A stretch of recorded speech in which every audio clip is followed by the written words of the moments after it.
जोहार भारत, मैं हूँ रवि कुमार और आप देख रहे हैं माम बी न्यूज़। मैं हूँ अभी चतरा लोकसभा में और चतरा लोकसभा में मैं एक निर्दलीय प्रत्याशी हैं डॉक्टर अभिषेक, उनकी वाइफ से मिलाएँगे, धर्मपत्नी से मिलाएँगे और जानने की कोशिश करेंगे कि किस तौर पर चुनाव प्रचार हो रही है और चुनाव प्रचार में किस तरह से उन्हें फीडबैक मिल रहा है। तो सीधे मिलाते हैं और जानने की कोशिश करते हैं। स्वागत है मैम, कैसे हैं आप? जोहार नमस्कार। मैं बहुत बढ़िया अभी दौर से गुजर रही हूँ। मुझे लग रहा है कि जो भी हम लोगों ने अभी तक किया, जो हमने मेहनत की फील्ड में, बहुत ह्यूज रिस्पांस है। लोग बड़े खुश होकर के हमारे साथ जुड़ रहे हैं। ऐसे लग रहा है जैसे कि वो हमारा परिवार बन चुके हैं, हमारी फैमिली है और हमें किसी तरह का कोई प्रेशर भी नहीं लग रहा। चुनाव जैसे लग रहा है कि बहुत साधारण हो चुका है हमारे लिए। एक चीज़ जानना चाहेंगे, कहीं-कहीं ऐसे न्यूज़ आ रही है, गाँव से मिल रहा है फीडबैक, ग्रामीणों से फीडबैक मिल रहा है कि डॉक्टर साहब से पहले से जुड़ाव है, किस चीज़ को लेकर जुड़ाव है हमारे दर्शकों को क्लियर करना डॉक्टर साहब से जुड़ाव ऐसा है कि पिछले 3-4 साल से लगातार वो इस एरिया में काम किए हैं। चतरा पूरे संसदीय क्षेत्र को उन्होंने देखा है, संभाला है। लोगों को बहुत ज़्यादा मदद की ज़रूरत थी, स्पेशली स्वास्थ्य में बहुत ज़्यादा मदद की ज़रूरत थी। उन्होंने बहुत सारा इलाज किया, बिल्कुल फ्री में किया, दवाइयाँ बाँटी। हर एक शनिवार और रविवार वो फील्ड में ही रहते थे, घूमते रहते थे। उन्होंने यहाँ पर 21 दिवसीय पद यात्रा भी की, 380 किलोमीटर का उन्होंने पद यात्रा किया, हर घर संवाद किया, लोगों को बहुत सारे खेल कूद के प्रयोजन की कराए, यज्ञ कराए। तो वो बिल्कुल जुड़े हुए हैं हर एक इंसान से। यहाँ पर जितना भी चतरा संसदीय क्षेत्र है, पांचों विधानसभाएं, हर एक विधानसभा में उनको पर्सनल बेसिस पे लोग जानते हैं। एक चीज़ जानना चाहेंगे मैम कि धनबाद और चतरा कोयला के गढ़ से जाना जाता है और धनबाद से बहुत बड़ा कोल लिमिटेड मेरे चतरा में है। उसके बाद भी आज चतरा सबसे पिछड़ा हुआ जिला में क्यों माना जाता है? यहाँ के लोगों को ना किसी तरह का रोज़गार मुहैया हो रहा है, बाहर प्लान करने पे मजबूर हो रहे हैं, उसके लिए क्या सोचा आपने? सबसे पहला तो यहाँ पे इंडस्ट्रियल डेवलपमेंट होना चाहिए, जो कि बहुत ज़रूरत है यहाँ पर लोगों की। एक तो यहाँ पर जो भी हमारा खनिज है, सारा कुछ बाहर चला जा रहा है। तो इंडस्ट्रियल डेवलपमेंट से क्या होगा कि वो खनिज संपदा हमारे यहाँ रहेगी और साथ में बहुत सारी नौकरियाँ भी आएँगी।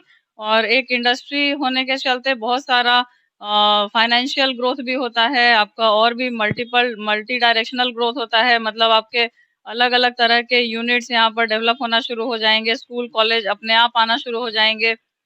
लोगों का जो जैसे मज़दूरों का यहाँ से पलायन हो जा रहा है, वो यहीं पे रह जाएँगे और हर तरह की सुख-सुविधा यहाँ पर बढ़ने लगेंगी। तो इंडस्ट्रियल डेवलपमेंट एक इम्पोर्टेंट है। चीज़ और जानना चाहेंगे, आपके पति अभिषेक जी खुद डॉक्टरी लाइन से हैं और मैं यहाँ का व्यवस्था के बारे में बात करना चाहूँगा, यहाँ के सरकारी अस्पताल के बारे में और शिक्षा के बारे में। यहाँ जितने भी सरकारी अस्पताल हैं, एक छोटा-सा खरोच भी आता है तो उसे रेफ़र कर दिया जाता है। तो कहीं न कहीं एक बहुत बड़ा मुद्दा है यहाँ के लिए, हमारे चतरा लोकसभा के लिए ख़ास करके ये। तो इसके लिए किस तरह से देखते हैं इसको ये बताएँ? देखिए, हम लोग चूँकि डॉक्टर हैं तो ऑब्वियसली हमारा इंटरेस्ट डॉक्टरी में बहुत ज़्यादा है और हम लोगों ने चूँकि स्वास्थ्य का देखा भी है कि कितनी ज़्यादा असुविधा यहाँ पे उपलब्ध है कि छोटा-छोटा चीज़ के लिए भी आपको यहाँ से उठ के रांची जाना पड़ रहा है या पटना जाना पड़ रहा है। तो सबसे पहला मुद्दा तो ये है कि आप यहाँ पर स्वास्थ्य का एक जो मेडिकल आपका केंद्र होना चाहिए, एक मेडिकल कॉलेज होना चाहिए जहाँ पर कि नाखून से लेके बाल तक का हर एक वर्ग का वहाँ पर सुविधा उपलब्ध होनी चाहिए। और डॉक्टरों का जब मेडिकल कॉलेज बनता है तो एक बड़ा समूह रहता है और उसमें इलाज भी आपको बेहतर तरीके से की जा सकती है और हर एक तरह का इक्विपमेंट उसमें उपलब्ध होता है। तो जिस तरह से अभी एक्सीडेंट हो रहे हैं, लोग मर रहे हैं, ये हम लोग बहुत हद तक कंट्रोल कर सकते हैं। एक मेडिकल कॉलेज और साथ में ट्रॉमा सेंटर, जहाँ-जहाँ भी बहुत ज़्यादा रोड एक्सीडेंट के केसेज़ हैं, वहाँ पे सरकारी जो ट्रॉमा सेंटर है, अगर वो उपलब्ध करा दिया जाए, तो 6 घंटे के भीतर अगर मरीज़ एक्सीडेंट होने के बाद अगर ट्रॉमा सेंटर में पहुँच जाए, तो उनका इलाज बेहतर तरीके से किया जा सकता है और उनकी जान बच सकती है। शिक्षा के बारे में बात करेंगे अब अंतिम में। शिक्षा यहाँ पे बहुत लचर देखी जाती है। ऐसा नहीं कि सरकार उसके लिए फंडिंग नहीं करती, बहुत सारा सालाना पैसा आता है। रिपेयरिंग के लिए लाखों-लाख रुपए पैसे आते हैं, बच्चे के खानों के लिए लाख-लाख रुपए पैसे आते हैं। लेकिन आज नॉर्मल परिवार का भी घर का लोग सरकारी स्कूल में नहीं भेजना चाहता अपने बच्चे को। आखिर क्यों? क्यों सरकारी स्कूल बन रहा है? क्यों उसमें अच्छा योगदान नहीं मिल रहा? क्यों शिक्षा अच्छा नहीं मिल रहा है? इसके बारे में थोड़ा शिक्षा का क्या है कि सबसे पहले तो सेंट्रल गवर्नमेंट का जब तक यहाँ पे स्कूल बृहत रूप से ना आए, बड़े-बड़े स्कूल जो होते हैं केंद्रीय विद्यालय के, वो रहने चाहिए यहाँ पे, जिला लेवल पे एटलीस्ट रहना ही चाहिए हर जगह, जो कि मुझे तो देखने के लिए नहीं मिल रहा है। और दूसरा है कि जब शिक्षकों का एक अच्छा टीम रहता है तभी आपको अच्छा शिक्षा प्राप्त होती है। अगर मान लीजिए शिक्षक नहीं है, पढ़ा नहीं रहे हैं बच्चों को, बस बच्चे खाना पूर्ति के लिए स्कूल जा रहे हैं, वहाँ खाना-पीना खा कर के वापस आ जा रहे हैं, खाने का भी बहुत अच्छा व्यवस्था नहीं है।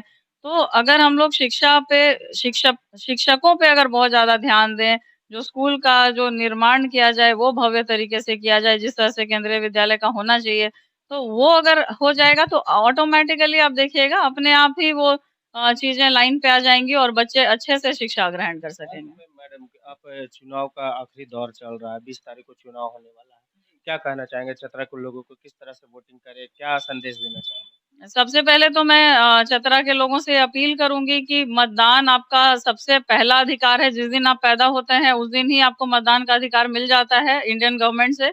तो आप अपने मतदान का अधिकार को बिल्कुल भी नज़रअंदाज मत करिए। कैंडिडेट पसंद नहीं आए तो आप ज़रूर नोटा दबा दीजिए, पर आप जा कर के मतदान करिए, उससे समझ में आएगा कि क्या चल रहा है देश में, लोगों का रुझान किधर है। और दूसरी बात ये है कि मैं ये कहूँगी कि हर एक आदमी को एक अच्छा शिक्षित व्यक्ति को चुनना चाहिए ताकि हमारे जो चतरा संसदीय क्षेत्र है उसका अच्छे से विकास हो सके। हम लोग एक डेवलप्ड सोसाइटी में रहें जहाँ चोरी, लुटखोरी, बेरोजगारी, बीमारी ये चीज़ों का हम लोग निवारण कर सकें। अभिषेक जी का क्या चुनाव चिन्ह है और वो कितने अंक पर है ये भी दर्शकों को बताएं? अभिषेक जी का डॉक्टर अभिषेक का चुनाव चिन्ह है बाल्टी छाप और वो क्रम संख्या 15 पे है और बहुत अच्छा काम कर रहे हैं चतरा संसदीय क्षेत्र के लिए, उन्होंने काफ़ी कुछ किया है। धन्यवाद। अभी मैंने मिला है डॉक्टर अभिषेक जी की धर्मपत्नी से। उन्होंने साफ तौर से कहा कि चतरा में अभी विकास की धारा बहना बाकी है और वो एक शिक्षक कैंडिडेट के आने से हो सकता है।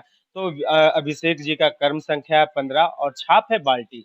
तो आप अपना अधिकार का सही तरह से प्रयोग करें और 20 तारीख को पहले वोटिंग उसके बाद कुछ और करें। कैसा लगा न्यूज़ ये ज़रूर बताइएगा। मैं हूँ रवि कुमार और आप देख रहे हैं मामदे न्यूज़।